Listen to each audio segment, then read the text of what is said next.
વાવ સુઈગામ બાબરના તમામ મતદાતાઓનો ખૂબ ખૂબ આભાર। એમણે ભારતીય જનતા પાર્ટીના વિકાસના મંત્રને મત આપ્યા છે। આદરણીય નરેન્દ્રભાઈ, અમિતભાઈ શાહ સાહેબ, ભૂપેન્દ્રભાઈ અને સી આર પાટીલની અધ્યક્ષતામાં આ દેશ અને ગુજરાત જે રીતે વિકાસ કરી રહ્યું છે, ત્યારે વાવ સુઈગામ બાબરના મતદાતાઓએ પણ એમનામાં અખૂટ શ્રદ્ધા રાખીને મત આપ્યા છે। ત્યારે હું તમામ મતદાતાઓનો આભાર માનું છું। સાથે આ નકારાત્મકતાની જીત છે।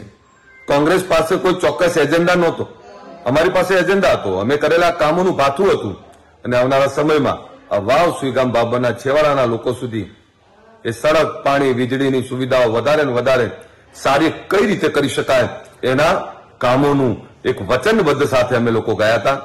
લોકોમાં એક વિશ્વાસ ઉભો કર્યો અમે, અને લોકોને વિશ્વાસ હતો જ કે વિકાસ કરે તો ભારતીય જનતા પાર્ટીની સરકાર જ કરે। સામેની સાઈડ બીજી કોઈ નક્કર વાત હતી જ નહીં।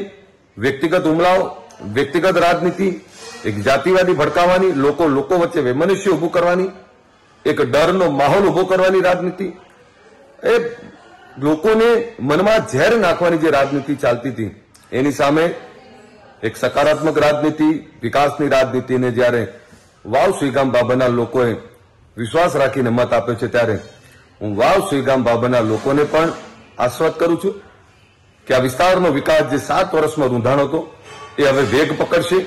આપણા વિસ્તારના ખૂટતા તમામ કામો એ ભારતીય જનતા પાર્ટીના ધારાસભ્ય તરીકે ચૂંટાયા પછી સ્વરૂપજી ઠાકોર ખૂબ સારી રીતે કરશે અને અમે પણ એમની સાથે જ છીએ। ત્યારે હું તમામ મતદાતાઓનો ફરીથી ખૂબ ખૂબ આભાર માનું છું।